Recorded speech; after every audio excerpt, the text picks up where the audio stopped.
Hi, my name is Özgür Yılmaz. I am doing my doctorate in the Department of Journalism at Istanbul University. I am 28. I think that the fields of political science and communication studies have become closer to each other on many issues recently. Therefore, I will try to prove this thesis through the concepts I have determined. That's why I am recording this podcast. I hope you find listening. First, we will talk about decolonialism. The definition of decolonialism requires an investigation of colonialism. Technically, decolonialism should mean the opposite of colonialization. In this context, in its most basic sense, decolonialization refers to the elimination of the establishment of a colony. Decolonialism is used to describe the recovery of fraud identities by peoples who have suffered the ravages of colonialism, with strengthening of decolonialism and of colonies as political entities appeared. However, gaining political independence does not mean the end of colonial practices. Decolonialism studies show that the emergence of the capitalist mode of socialization and the nation states attached to it with its first move at the beginning of modernity was inevitably dependent on the seizure of unpaid labor, land, and raw materials in the colonies. Studies of decolonialism insist that primitive accumulation was not only in effect at the beginning of capitalism, but was an ongoing process, clearing phenomena such as biopiracy and land plunder. This violent process, which finds its most concrete form in transatlantic trade and the destruction inflicted on enslaved people, is intertwined with the colonial system, the effects of which still continue despite the official abolition of colonialism. The separation of humanity into different races is at the center of this process. This situation first led to direct and indirect violence engraved in various areas of the capitalist order, such as division of labor, knowledge production, border regimes, unequal individual rights, and life chances. Colonialism is also known as the establishment of colonies for the purpose of on-site enslavement. The colonialization of African countries, especially in the 16th century, is an important example. With colonization, a transnational slave trade of the colonizers began, and according to many, this is the main reason for the underdevelopment of former colonial countries today. In this process, millions of people, an important basis of the continent's economy, were enslaved and sold. In the 19th century, almost the entire continent was occupied. However, by the mid-20th century, struggles for independence gained momentum in many colonies. World War II brought the end of colonialism in Africa. Forced labor in the fields increased Africans' hatred of colonial powers, and returning soldiers brought a heightened awareness of a larger world. Africans had finally realized that colonial powers were not invincible and that change was possible. However, African countries that gained political independence could not gain economic independence and remained dependent on former colonies. This has brought up the issue of neocolonialism. Therefore, it can be said that decolonialism had to deal with a new type of colonialism after official colonialism. While colonialism can be defined as the direct political control of a society and people by a foreign sovereign state, neocolonialism is the continued economic or political impact of colonialism on the community. However, neocolonialism also corresponds to a cognitive field and shapes minds. In this context, decolonialism shares the contents of an anti-colonial ideology, but in addition, it should aim to achieve both political sovereignty and freedom from colonial consciousness. Our second concept is delocalization. In the process of globalization and neoliberalism, a new economic paradigm has emerged worldwide. This paradigm can be described as a new capitalism with three features: management, productivity, and competitiveness. These three elements are knowledge, skill production, and information processing functions. Firms and regions are organized into networks of production, management, and distribution, and as a result, the essence of economic activities is global, meaning that there is the ability to operate in unity in real time or at a specific point in time on a planetary scale. This last idea is the subject of much analysis and debate on globalization. Many activities that previously implied face-to-face interaction or were of a local character will now be conducted remotely. This situation defines delocalization processes, which is an important concept in the field of social and economic exchange. With delocalization, activities and relationships are separated from their country and culture. Banking and retail have adopted new technologies that reduce face-to-face interaction, such as online stores. The concept of distance and space is moved to a new space. While using the internet to buy goods and communicate, the space we are in leads to the development of a different sense of belonging and communication. The starting point for understanding today's world is not the size of GDP or the destructive power of weapon systems, but there is more unity overlap than before. It may seem to be about individuals, firms, sovereign nations, and individual cities, but the deeper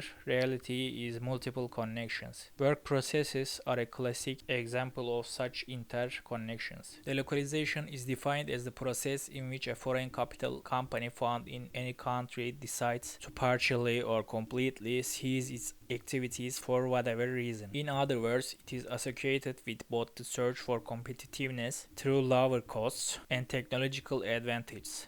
This definition has been extended to include all local companies, regardless of capital, which divide the production of final goods into different tasks or intermediate goods and decide to produce them in different subsidiaries found in different countries. The last quarter of 20th century was characterized by the increasing incorporation of businesses and geographic regions into a worldwide production and distribution network. The defining feature of global and European integration in labor-intensive industries has been an increasing integration of trade paralleled by the gradual fragmentation of production processes. Indeed, companies are now finding it increasingly profitable to outsource parts of the production process. Due to the rapid relocation of firms, the concepts of value chain slicing, delocalization, or intermediary trade are used to describe this. There is no single measure that covers the entire spectrum of these activities. The characteristics of the process at work vary significantly from industry to industry, depending on the characteristic and recent developments in technology and product markets. Globalization goes hand in hand with a process of delocalization in predominantly labor-intensive companies, seeking more profitable locations for their operations around the world. Delocalization defines a global division of labor in the context of labor. It shows that in a global division of labor, the production of some commodities, including media products, is tied to slavery, a class relationships that benefits companies in maximizing profits by lowering wages. The third topic we will talk about is digital infrastructures. In general, infrastructure is defined as the basic physical and organizational structures needed for the functioning of a society or enterprise, or the services and facilities required for the functioning of an economy. So, digital infrastructures can be defined as the basic information technologies and organizational structures along with the associated services and facilities that are necessary for the operation of a business or industry. Digital infrastructure consists of interconnected systems and users that produce services. Many of these structures have grown since the 1990s or earlier and include a complex mix of siloed systems, networks, middleware, cloud services, and user interfaces. Digital infrastructure is developing relatively slowly as the large installed technology base and corporate usage are difficult to change. This is countered by new programs that aim to replace them, usually lasting 5 or 10 years, before they are replaced by newer programs with a different framework. It is fed by the rich ecology of the digital world, with new technologies from vendors, new frameworks from consultancies, and new insights from research. Digital infrastructures enable the delivery of information services in functional areas such as healthcare, payments, and transportation as a socio-technical basis for governance, resource reuse, and system integration. The deployment and adoption of the commercial internet in the 1990s brought about a major restructuring of digital infrastructure. Today, digital infrastructure supports a range of innovative businesses in the sharing economy, social media, mobile information services, electronic retailing, and advertising supported media. While all of these activities were much smaller in the 1990s, their operations have changed significantly over the course of several decades.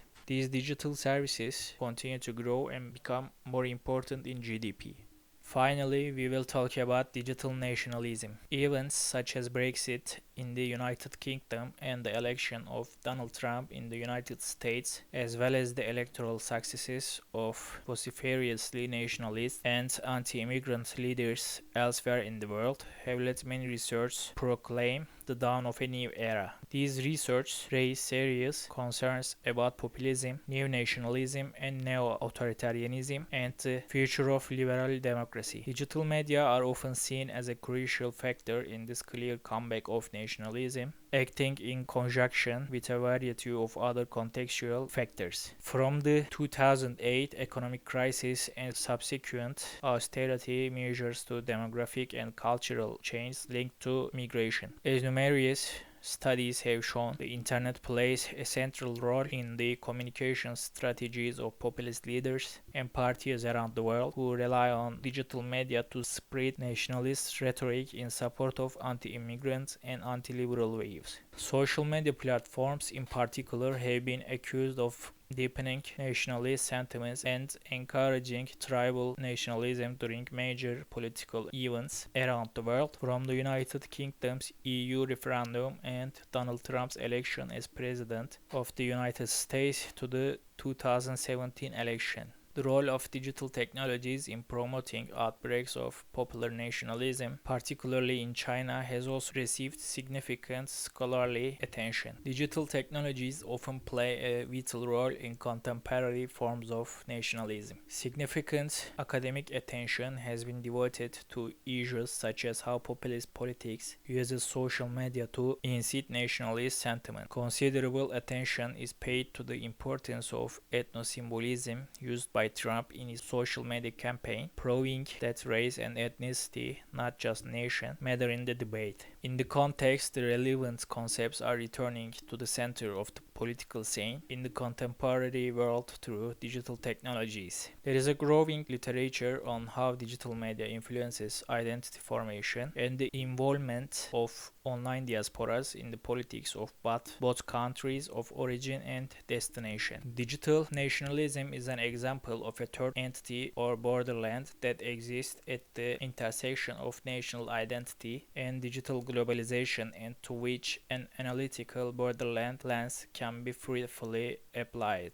At one extreme, national digital visions and projects are a function of centrifugal globalizing forces as worldwide models define and legitimize agendas for local action, shaping the structures and policies of nation states and other national and local actors in almost all spheres of rationalized social life. Digital nationalism can be defined in three ways: discourse, project, and evaluation.